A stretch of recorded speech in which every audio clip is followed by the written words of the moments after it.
है कि सोमवार की अगर प्रदोष पड़ती है, बहुत ध्यान से सुनना महाराज, सोमवार की प्रदोष पड़ती है तो शंकर भगवान कैलाश पर निवास करते हैं। मंगलवार की प्रदोष पड़ती है तो शिव काशी में निवास करते हैं। बुधवार की प्रदोष पड़ती है तो शिव रजत भवन में निवास करते हैं। गुरुवार की प्रदोष पड़ती है तो शिव गंगा के स्थल पर निवास करते हैं। शुक्रवार की अगर प्रदोष पड़ती है तो शिव नीलकंठ पर विराजमान होते हैं। शनिवार की अगर प्रदोष पड़ती है तो शिव शमी के वृक्ष के नीचे रहते हैं। और रविवार की जब प्रदोष पड़ती है तो शिव बेलपत्र के पेड़ के नीचे निवास करते हैं। महाराज ये एकादशी शंकर से कह रही है कि आपका स्थान ये नहीं कि आप कैलाश पर मिले, उस वार को, उस तिथि के दिन, उस अनुकूल।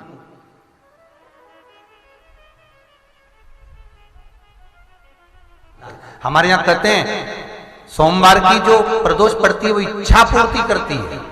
मंगलवार की प्रदोष रोग से मुक्ति देती है। बुधवार की प्रदोष कामना की पूर्ति करती है। गुरुवार की प्रदोष शत्रुओं का नाश करती है। शुक्रवार की प्रदोष सुख और शांति देती है। शनिवार की प्रदोष संतान का सुख देती है। और रविवार की प्रदोष जो काम दुनिया में कोई नहीं कर सकता वो अचूक फल की प्राप्ति रविवार की प्रदोष करा देती है। महाराज ऐसी प्रदोषों का नियम वर्णन किया चाहिए। भगवान कहते ठीक है तू थोड़ी देर खड़ी हो। एकादशी सम्मुख खड़ी हुई। पार्वती जी ने जिस अंगुष्ठ का जल पीने के लिए लिया था हाथ में, बस पीने ही वाली थी, शंकर भगवान ने वही हाथ में जल लेकर एकादशी के हाथ में उसको देकर कहा ले, ये मेरे द्वारा निर्मित एक व्रत है जिसे त्रयोदशी के दिन तूने मांगा है, मैं तुझे देता हूं। आज इस व्रत का फल मैं तुझे प्रदान करता हूं। अब तू जिस जीवात्मा को लेकर जाएगी उसका पाप प्रबल नहीं होगा। किसी स्त्री, पुरुष, बालक, बुजुर्ग जो भी होगा जिसने प्रदोष का व्रत करा होगा वो जीवात्मा को तू किसी फल की कामना से नहीं स्वतः ही लेकर चली जाए। उसमें कोई कामना नहीं है।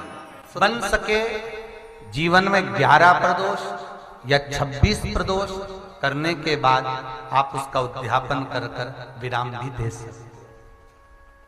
पर जीवन में एक बार प्रदोष का व्रत मौका मिले, जिस कामना से जिस दिन का भाव आपके मन में आए कि मुझे रोग से मुक्ति पाना है तो ये प्रदोष मुझे करना है, मैं रोग मुक्ति के लिए, हम जो भी आपके मन में आ रहा है, संतान प्राप्ति के लिए शनिचरी प्रदोष, आप उसका स्मरण करें। फिर लिखा शिव महापुराण में, बड़ा सुंदर लिखा वेदव्यास जी ने, मान लो आप प्रदोष का व्रत नहीं कर सकते, आप अगर व्रत नहीं कर सकते तो प्रदोष के दिन, प्रदोष काल में शाम का समय सूर्यास्त का कुछ पल, कुछ घड़ी के पहले से लेकर बाद तक का प्रदोष काल के अंतर्गत आप शंकर जी के मंदिर में जाकर 1 लोटा पानी, 5 बेलपत्र भी अगर समर्पित करते हैं तो संपूर्ण प्रदोष का फल आपके भाग्य में प्रबल हो जाए। शिव महापुराण में इसका ये मेरे महादेव की वो त्रयोदशी है। इस त्रयोदशी पर आज सोम प्रदोष भी है। इस त्रयोदशी का मतलब अगर संसार के लोगों को मालूम पड़ जाए, ये केवल साल भर में एक बार आती है। महाराज वर्ष में केवल एक बार मार्गशीर्ष मास के शुक्ल पक्ष की जो त्रयोदशी होती है इसको अनंग त्रयोदशी कहते हैं।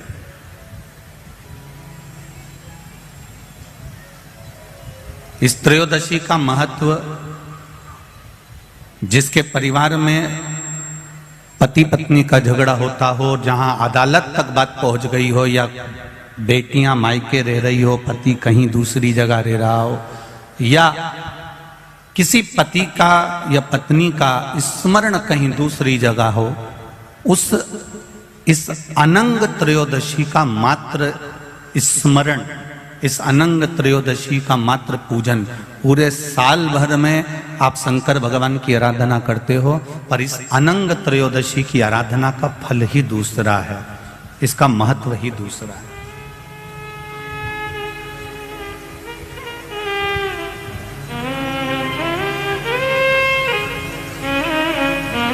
अनंग त्रयोदशी,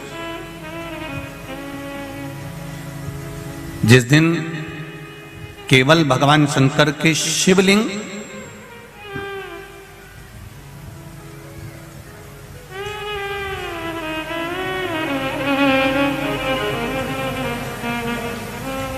जैसे ये जलाधारी है माता पार्वती जी का हस्तकमल, ये शिवलिंग रखा हुआ है। ये जलाधारी में से पानी बहने का स्थान, बीच में मोटी सी लाइन जहां अशोक सुंदरी विराज रही है, राइट में गणेश जी, लेफ्ट में कार्तिकेय जी, और गोल जो भाग है वो माता जी का हस्तकमल है। और ये जो शिवलिंग रखा हुआ है ये शिव का स्वरूप है।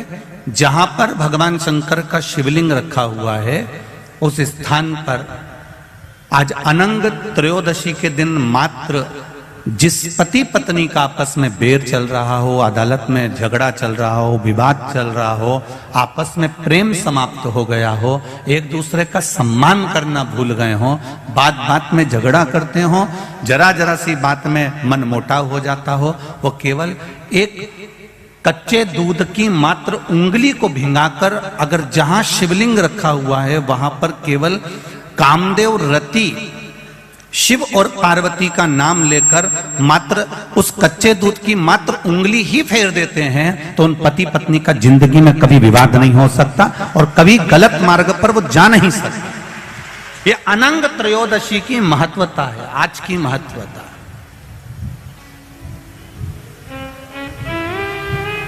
केवल साल भर में एक दिन होता है जिस दिन भगवान अपने साड़ू भाई के साथ पूजाते हैं।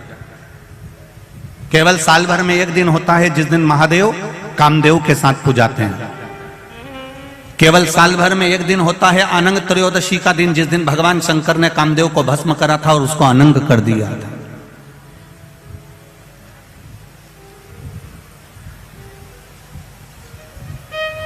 और आज पूरे राष्ट्रवासियों को तो बड़ा प्रसन्नता का विषय है कि आपको अनंग त्रयोदशी के साथ में आज सोम प्रदोष का भी आनंद प्राप्त हुआ है। ये शिव की कृपा है, ये उसकी उदारता, ये उसकी करुणा। अनंग त्रयोदशी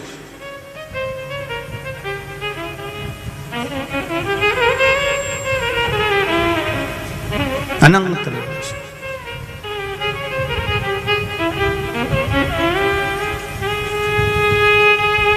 आज के दिन जो 35 साल के हो गए, 30 साल से ऊपर के हो गए, 42 साल के हो गए और जिनका विवाह नहीं हुआ है वो बेलपत्री की मध्य पत्ती पर केवल कच्चा दूध लगाकर ही भगवान शंकर को समर्पित कर देते हैं तो अगली जो अनंग त्रयोदशी आती है उससे पहले उसका मंगल विवाह हो जाता है। इतना महत्व है अनंग त्रयोदशी। कई लोग सर्च कर रहे हैं, प्रदोष का व्रत है, प्रदोष के व्रत में आज मान लो मंगलवार का प्रदोष है, मान लो सोमवार का प्रदोष है, मान लो गुरुवार का प्रदोष है, तो प्रदोष में मैं क्या खाऊं, आज के व्रत में क्या खाया जाए। लोग नेट पर सर्च करते हैं, लोग गूगल पर सर्च करते हैं, किताबों में ढूंढते हैं, पोथी पुराणों में ढूंढते हैं क्या खाया जाए।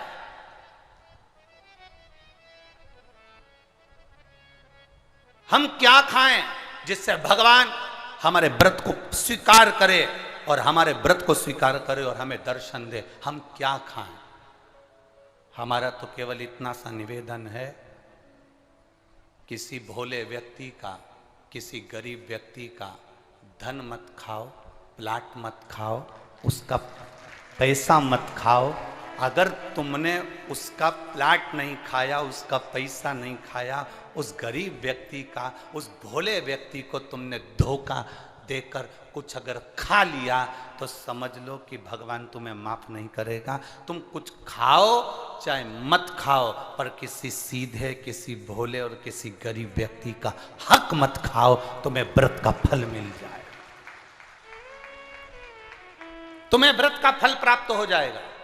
भगवान शिव गर्दानी त्रिकालदर्शी कैलाशी अविनाशी की कथा कर रहे। तारकासुर के 3 पुत्रों को मारने के लिए भगवान शंकर पशुपति नाथ बने। भगवान शिव का नाम पशुपति नाथ हो गया। 3 क्रम है, एक है पशुपति व्रत, दूसरा है पशुपत्य योग और तीसरा है पाशुपत्य अस्त्र। कलिकाल में संसार में हम लोग ना तो पाशुपत्य योग कर सकते हैं, ना पाशुपत्य अस्त्र प्राप्त कर सकते हैं, पर अपनी कामना की पूर्ति के लिए भगवान से अगर कुछ पाना है तो हम पशुपति व्रत जरूर कर सकते हैं। पशुपति व्रत 5 सोमवार का व्रत है। पूजा की थाली लेकर मंदिर में जाओ, सुबह पूजन कर आओ, वही थाली को उठाकर रख दो, उसी थाली को शाम को फिर मंदिर लेकर जाओ। प्रसाद बनाकर लेकर जाओ, मीठे का खीर बना लो, सीरा बना लो, हलवा बना लो, मीठा चावल बना लो, कुछ भी बना लो, पर मीठे का प्रसाद। थाली में 6 दिए लेकर जाओ, 6 ही दिए जमीन पर रखो, प्रसाद के 3 हिस्से करो, 5 दिए प्रज्वलित करो, जलाओ, प्रसाद के 3 हिस्से कर दो। एक दिया मंदिर में नहीं जलाना, उस दिए को वापस थाली में रख लेना। प्रसाद का 2 हिस्सा मंदिर में छोड़ो, 1 हिस्सा थाली में रखकर, जो दिया नहीं जलाया है उसको थाली में रखकर, बाबा का जब पूजन पूरा हो जाए उस थाली को लेकर घर आ जाओ। घर पर अंदर प्रवेश करने से पहले, घर के अंदर जाने से पहले सीधे हाथ की ओर घर में बाहर बैठ जाओ, सीधे हाथ की ओर बैठकर घर की ओर मुख कर जो 6ठे नंबर का दिया है जिसको मंदिर से लेकर आए हो बिना जले, उसको वहां जलाओ, प्रज्वलित करो, बाबा से प्रार्थना करो, आज मेरा पशुपति व्रत पहला है बाबा, स्वीकार करना। शाम को जब भोजन करने बैठो तो जो मीठे का प्रसाद लेकर आए हो 1 हिस्सा वो तुम खाओ, उस प्रसाद के हिस्से में से किसी को नहीं देना। वो खाने के बाद फिर भोजन खाओ, भोजन करो, भोजन प्राप्त करो। ऐसे 5 सोमवार का व्रत करो। कहीं जाना पड़ जाए तो एक व्रत छोड़ दो, कोई काम पड़ गया तो छोड़ दो, रजस वाला धर्म बीच में आ गया तो छोड़ दो, फिर अगला व्रत करो, पर गिनाएंगे 5। 5वां व्रत जब करो तो अपने साथ या तो 108 चावल ले जाओ, या बेलपत्र ले जाओ, या फूल की पंखड़ी ले जाओ, या मूंग ले जाओ, कुछ भी लेकर जाओ। श्रीफल भेंट बाबा को चढ़ाकर ऐसे ही 6 दिए रखकर, 5 दिए प्रज्वलित कर प्रसाद के 3 हिस्से कर 2 हिस्से मंदिर में छोड़कर, 1 हिस्सा साथ लेकर, बिना जला दीपक साथ लेकर घर के दरवाजे के पास बैठकर फिर उसे प्रज्वलित करो। 5 व्रत पशुपतिनाथ के पूरे आनंद के साथ बाबा से प्रार्थना कर करो। 3 महीने के अंदर बाबा तुम्हारे मनोरथ को पूर्ण जरूर करें।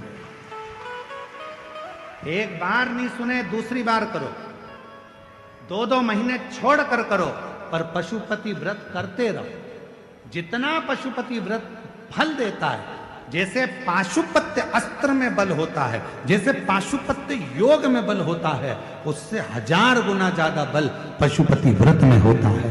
इसलिए उस व्रत को धारण करो। कपट के विहीन, छल के विहीन, लोभ के विहीन, प्रपंच के विहीन, जब हम बिना कपट के, बिना छल के, बिना प्रपंच के, बिना दिखावे के, बिना लोभ के, बिना लालच के जब हम भगवान की आराधना करते हैं तो परमात्मा उसका फल दिए बिना रहता नहीं है, उसका फल देता है।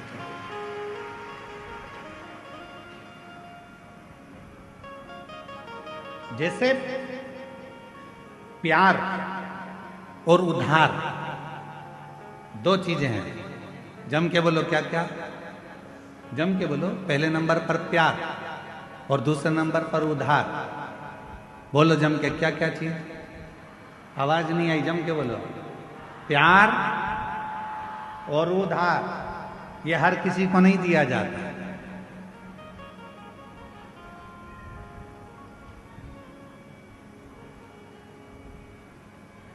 प्यार भी हर किसी को नहीं दिया जाता और उधार भी हर किसी को नहीं दिया जाता।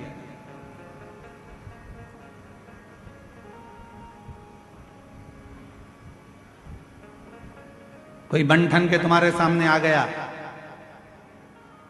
अपना नाम चेंज कर आ गया, था कुछ नाम, रख लिया दूसरा नाम, देख लिया उसने कि यह बड़ी धर्मात्मा है, बस इसी के धर्म को तोड़ना है, और अपना रूप बदल लिया उसने, थोड़े समय के लिए माथे पर उसने तिलक भी लगा लिया, थोड़े समय के लिए उसने हाथ में माला भी पहन ली, और थोड़े समय के लिए उसने तुमको 25-50 रुपए का पेट्रोल डलवा कर तुम्हें घुमा भी लाया, 20 रुपए की चाउमीन भी खिला दी।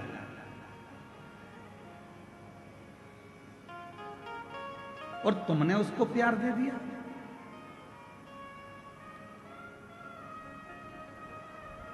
प्यार और उधार हर किसी को नहीं दिया जाता। आप में से कितने लोग हैं कि रायपुर से कोई व्यक्ति तुम्हारे पास में आया और तुमने कहा भैया जरा मुझे 5 लाख की जरूरत है, दे देना जरा, दे दोगे क्या? जम के बोलो जरा, नहीं दोगे। मान लो कवर्धा से ही कोई तुम्हारे घुंगरी खुर्द में आ गया और घुंगरी खुर्द में आकर कोई बोले कि लाओ जरा मुझे 3 लाख की जरूरत है, दे दो, तो तुम कहोगे तुम कौन हो भैया जो हमसे 3 लाख लेने आए हो, हम तो तुम्हें पहचानते ही नहीं है। काय का 3 लाख? और तुम घुंगरी खुर्द के ग्रामवासी अगर पहुंच जाएं बिलासपुर और बिलासपुर में जाकर किसी से कहें भैया ए भैया मुझको 2 लाख रुपए की जरूरत है, दे दो, कोई उधार देगा? जम के बोलो जरा। उधार किसको दिया जाता है? जिसको तुम अच्छे से पहचान जाते हो, जिसको तुम अच्छे से जान जाते हो, जिसको तुमने कई सालों से उसको जान रहे हो, तो तुम उसको उधार दे सकते हो। क्यों? क्योंकि तुम जानते हो कि मेरा उधार का दिया हुआ वापिस प्राप्त हो जाएगा। पर आज का जमाना ये वर्णन कर रहा है 15 दिन तुम किसी को देख लेते हो, उससे तुम्हारा प्यार हो जाता है, और मालूम पड़े एक दिन तुम्हारे साथ वो शादी कर भी लेता है, और मालूम पड़े 15 दिन के बाद तुम उसके साथ कहीं घूमने गए तो जैसे हरिद्वार में होटल में अटैची में टुकड़े मिलते हैं, फिर उस तरह के टुकड़े प्राप्त हो जाते हैं।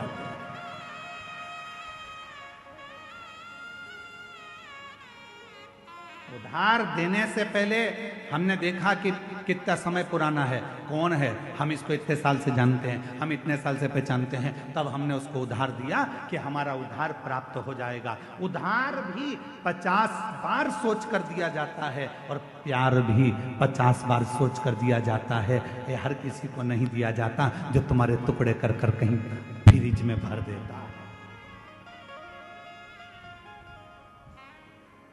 हर किसी के लिए उधार भी नहीं है, हर किसी के लिए प्यार भी नहीं। सोचिए, विचारिए।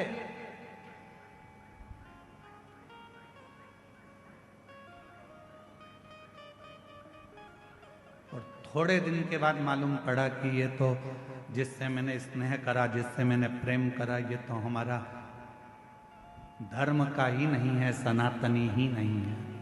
दिल टूट गया, हृदय